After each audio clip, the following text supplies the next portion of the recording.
Item ಯಾವುದೇ ಇರಲಿ try ಮಾಡಿ ಆಚಿ ಚಿಕನ್ ಮಸಾಲಾ. ಬುಧವಾರ ಸಾರಿಗೆ ನೌಕರರು ಮುಷ್ಕರ ಮಾಡೋದಕ್ಕೆ ಮುಂದಾಗಿದ್ದಾರೆ. ಆ ಮುಷ್ಕರ ನಡೆಯೋದು ಬಹುತೇಕ ಫಿಕ್ಸ್ ಅಂತ ಹೇಳಲಾಗ್ತಾ ಇದೆ. ಬಿಕಾಸ್ ಸಾರಿಗೆ ನೌಕರರು ಹಲವು ಬೇಡಿಕೆಗಳನ್ನ ಮುಂದಿಟ್ಕೊಂಡು ದೊಡ್ಡ ಮಟ್ಟದಲ್ಲಿ ಹೋರಾಟ ಮಾಡೋದಕ್ಕೆ ಕರೆ ಕೊಟ್ಟಿದ್ದಾರೆ. ಅದರ ಜೊತೆಗೆ ನಾಳೆ ರಾತ್ರಿಯಿಂದಲೇ ಸಾರಿಗೆ ಬಸ್ಗಳು ಓಡಾಡಲ್ವಾ ಅನ್ನುವಂತ ಪ್ರಶ್ನೆ ಹುಟ್ಕೊಂಡಿದೆ.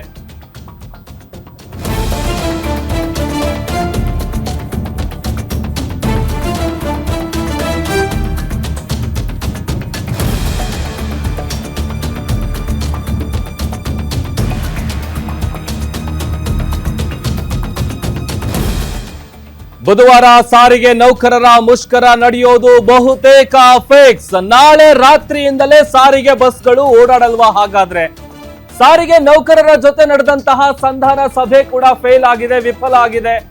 ಕಾರ್ಮಿಕ ಇಲಾಖೆ ಜೊತೆಗಿನ ಸಾರಿಗೆ ನೌಕರರ ಸಭೆ ಫೇಲ್ ಆದಂತ ಕಾರಣ ಒಂದು ವಾರ ಕಾಲಾವಕಾಶಕ್ಕೆ ಕಾರ್ಮಿಕ ಇಲಾಖೆ ಮನವಿಯನ್ನ ಮಾಡಿಕೊಂಡಿತ್ತು. ಸಿಎಂ ಜೊತೆ ಸಭೆಯನ್ನ ನಡೆಸುವಂತೆ ಸಾರಿಗೆ ನೌಕರರು ಪಟ್ಟು ಹಿಡಿದಿದ್ದಾರೆ. ಮತ್ತೆ 25ಕ್ಕೆ ಸಭೆಗೆ ಬರುವಂತೆ ಆಹ್ವಾನವನ್ನ ಅಧಿಕಾರಿಗಳು ಕೊಟ್ಟಿದ್ದಾರೆ. ಆದ್ರೆ ಇದಕ್ಕೆ ಸಾರಿಗೆ ಮುಖಂಡರೇನಿದ್ದಾರೆ ಅವರಿಗೆ ಒಪ್ಪಿಗೆ ಇಲ್ಲ. ಸುತಾರಾಮ್, ನಾವು ಇದಕ್ಕೆ ಒಪ್ಪಿಗೆ ಇಲ್ಲ, ನಾಳೆ ಮಧ್ಯಾಹ್ನದ ಒಳಗಾಗಿ ನಮ್ಮ ಬೇಡಿಕೆಯನ್ನ ಈಡೇರಿಸಬೇಕು ಅನ್ನುವಂತ ಪಟ್ಟನ್ನ ಹಿಡಿದಿದ್ದಾರೆ, ಆಗ್ರಹಿಸ್ತಾ ಇದ್ದಾರೆ.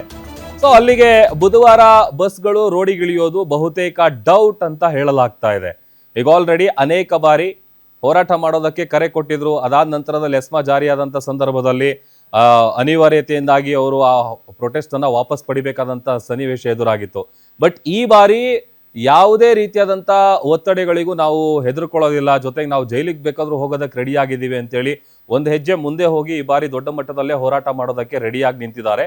ಇದೆಲ್ಲದರ ನಡುವೆ ನಾಳೆ ರಾತ್ರಿಯಿಂದಲೇ ಸಾರಿಗೆ ಬಸ್ಗಳು ಓಡಾಡುತ್ತಾ ಇಲ್ವಾ ಅನ್ನುವಂಥ ಆತಂಕ ಕೂಡ ಹುಟ್ಕೊಂಡಿದೆ. ಇನ್ನ ಬುಧವಾರ ಏನು ಮುಷ್ಕರಕ್ಕೆ ಕರೆಯನ್ನು ನೀಡಿದ್ದಾರೆ, ಆ ಮುಷ್ಕರ ನಡೆಯೋದು ಬಹುತೇಕ ಫಿಕ್ಸ್ ಅಂತ ಹೇಳಲಾಗ್ತಾ ಇದೆ.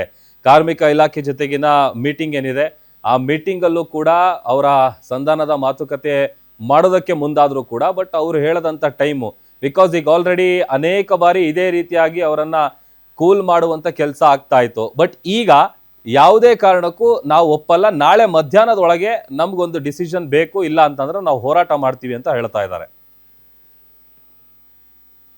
ಮತ್ತಷ್ಟು ಡೀಟೇಲ್ಸ್ ಅನ್ನ ಕೊಡ್ತಾರೆ ನಮ್ಮ ಮೆಟ್ರೋ ಬ್ಯೂರೋ ಹೆಡ್ ಉಲ್ಲಾಸ್ ದೂರವಾಣಿ ಸಂಪರ್ಕದಲ್ಲಿ ಜಾಯ್ನ್ ಆಗಿದ್ದಾರೆ. ಉಲ್ಲಾಸ್, ಈಗ ಒಂದ್ ಕಡೆ ಸಾರಿಗೆ ನೌಕರರ ಸಂಧಾನ ಸಭೆ ಫೇಲ್ ಆಗಿದೆ, ಮತ್ತೊಂದ್ ಕಡೆ ನಾಳೆ ಮಧ್ಯಾಹ್ನದೊಳಗೆ ನಮ್ಗೊಂದು ಡಿಸಿಷನ್ ಹೇಳಬೇಕು ಅಂತೇಳಿ. ಸೊ ಏನಾಗಬಹುದು? ಬುಧವಾರ ನಾಳೆಯಿಂದಾನೇ ಬಸ್ಗಳು ರೋಡ್ಗಿಳಿಯಲ್ವಾ, ಹೇಗೆ ಅಂತ?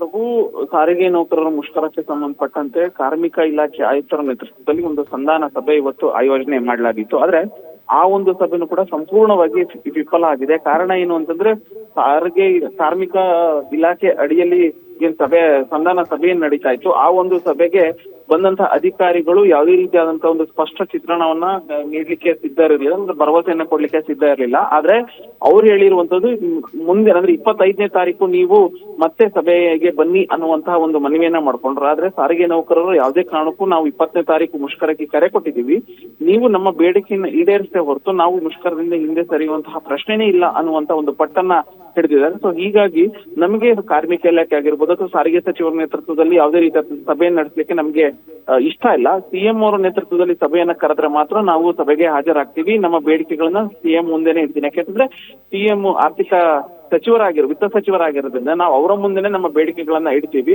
ಸೊ ಒಂದ್ ವೇಳೆ ನೀವು ಉಳಿದಂತೆ ಬೇರೆ ಯಾರಾದ್ರೂ ಇಲಾಖೆ ಅಥವಾ KSRTC MD ಅಥವಾ 4 ನಿಗಮಗಳ MD ಹಾಗೇನೆ ಸಾರಿಗೆ ಇಲಾಖೆ ಪ್ರಧಾನ ಕಾರ್ಯದರ್ಶಿ ಅವರ ನೇತೃತ್ವದಲ್ಲಿ ಸಭೆಯನ್ನ ನಡೆಸ್ತೀವಿ ಅನ್ನುವಂಥದ್ದಾದ್ರೆ ನಾವು ಆ ಒಂದು ಸಭೆಗೆ ಗೈರು ಹಾಜರಾಗ್ತೀವಿ ಅನ್ನುವಂತಹ ಒಂದು ಸ್ಪಷ್ಟ ಸಂದೇಶವನ್ನ ಸರ್ಕಾರಕ್ಕೆ ಕೊಡುವಂತ ಕೆಲಸವನ್ನ ಸಾರಿಗೆ ನೌಕರರು ಮಾಡಿದ್ದಾರೆ. ಸೊ ಈಗ ಸಾರಿಗೆ ನೌಕರರು ಮುಂದಿರುವಂತಹ ಆಪ್ಷನ್ ಏನಂದ್ರೆ, ಸಿಎಂ ಅವರ ನೇತೃತ್ವದಲ್ಲಿ ಸಭೆ ಆಗ್ಬೇಕು, ಇಲ್ಲ ಅಂತಂದ್ರೆ 20ರಿಂದ ಮುಷ್ಕರಕ್ಕೆ ನಾವು ಸಿದ್ಧ ಅನ್ನುವಂತಹ ಒಂದು ಮಾತನ್ನ ಸಾರಿಗೆ ನೌಕರರು ಹೇಳ್ತಿದ್ದಾರೆ. ಪ್ರಭು.